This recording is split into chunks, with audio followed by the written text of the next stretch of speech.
పిల్లలు స్కూల్ నుంచి వచ్చిన వెంటనే ఫస్ట్ అడిగేది అమ్మ ఆకలేస్తుంది. సో, అలాంటి టైంలో జస్ట్ 10 మినిట్స్‌లో చేసే ఒక క్విక్ స్నాక్స్ మీకిప్పుడు చూపిస్తున్నాను. సో, దీనికి కావాల్సింది జస్ట్ 3 ఇంగ్రీడియెంట్సే. So, let's go into this. First శనగపిండి, ఎర్రగడ్డ, పచ్చిమిరపకాయలు కావాలి. సో, దీనికి ఫస్ట్ ఎర్రగడ్డలు సన్నగా తరుక్కుందాం.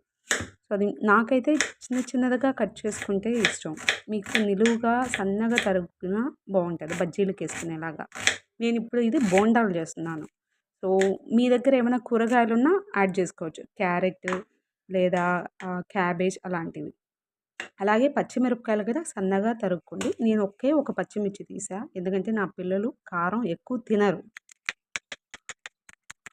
అండ్ కరేపాకు కూడా తీసుకొని బాగా కడిగేసి సన్నగా తరిగి వేయండి. ఎందుకంటే అలాగే వేస్తే ఖచ్చితంగా పిల్లలు తీసి పక్కన పెట్టేస్తారు.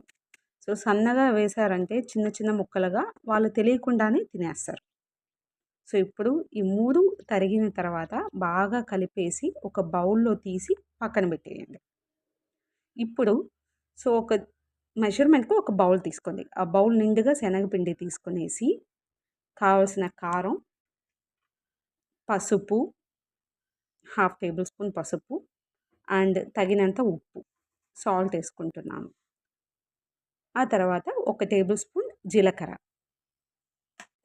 అండ్ ఇప్పుడు మనం తరిగి పెట్టిన ఎర్రగడ్డ, పచ్చిమిర్చి, కరివేపాకు వేసి ఫస్ట్ స్లోగా చేత్తో కలపండి.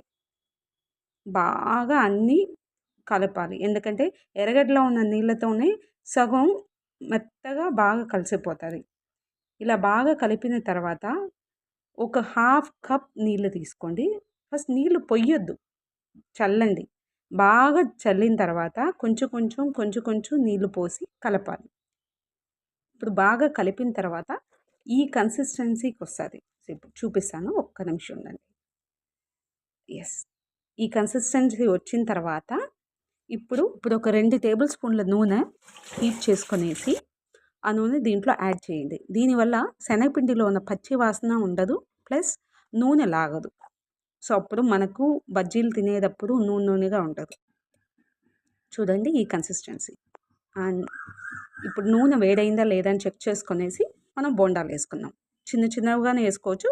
లేదా మీకు పెద్ద సైజులో కావాలంటే పెద్ద బోండాలు వేసుకోవచ్చు. అలాగే మీడియం ఫ్లేమ్‌లో పెట్టుకొని వేసుకోండి. అప్పుడే బోండాలొచ్చి నల్లగా అవ్వదు. ప్లస్ లోపల కూడా బాగా కుక్ అవుతుంది. ఇలా మెల్లిగా తిప్పుకోవాలి. ఇలా కొంచెం తిప్పితే ఈవెన్‌గా కుక్ అవుతుంది. ఆ తర్వాత ఈ స్టేజ్‌లో మీరు తీసేయొచ్చు. So, it's already ready. మన బోండాలు ready. Yummy and crispy bonda are ready in 10 minutes. అలాగే మీకు ఎలాంటి స్నాక్స్ ఇష్టమో కమెంట్ చేయండి. నెక్స్ట్ వీడియోలో